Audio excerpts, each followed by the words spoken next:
beloved friends! Welcome back again to my YouTube channel. In today's video, pag-uusapan natin kung paano ba mawala ang ringworm or paano ba gamutin ang ringworm na hindi na kayo gagastos at hindi na kayo magpapadoktor. So, let's start!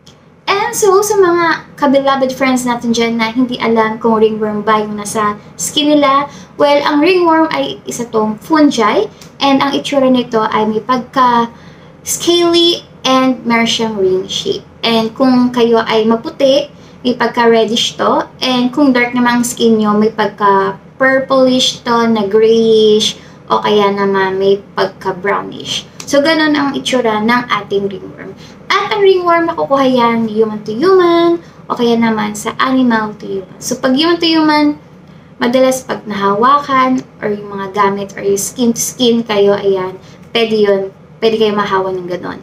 And pag sa animal naman to human, syempre, pag may pets kayo, ayan, pwede kayong makakuha ng ringworm. So ako, nakakuha ko ng ganon sa pets ng aking husband.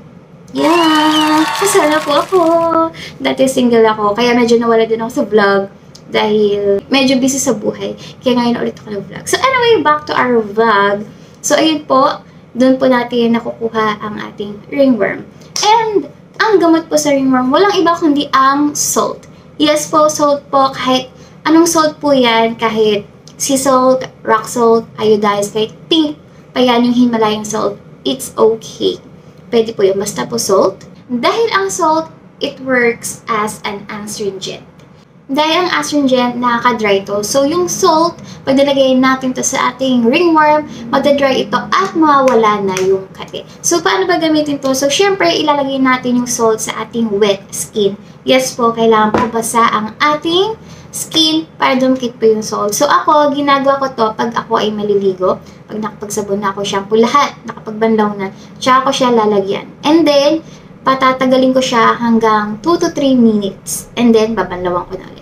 Gagawin nyo yan 2 to 3 times a day. And then, after ko maligo, and then kinagabihan, bago ako matulog, tsaka ulit ako maglalagay. And hanggang sa ito ay matuyo na, hanggang sa mawala.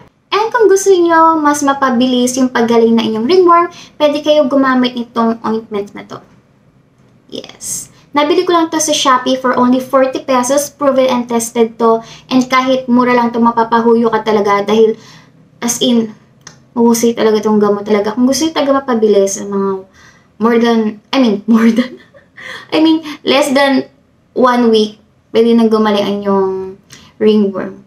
Basta, salt and ito, pwede na. Tsaka dapat, syempre, malinis kayo lagi sa katawan. So, dito ako nagkaroon ng ringworm. Diyan. And as you can see, flawless na talaga siya, diba? Lumusog pa. Char.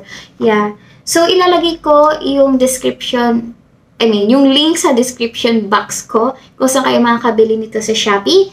And of course, pati yung sa salt, kung gusto nyo lahat sa Shopee bibilin. Ilalagay ko na lahat para, masipag tayo diba? And gusto ko kayo matulungan.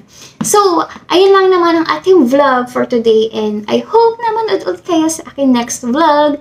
So, bye! See you around!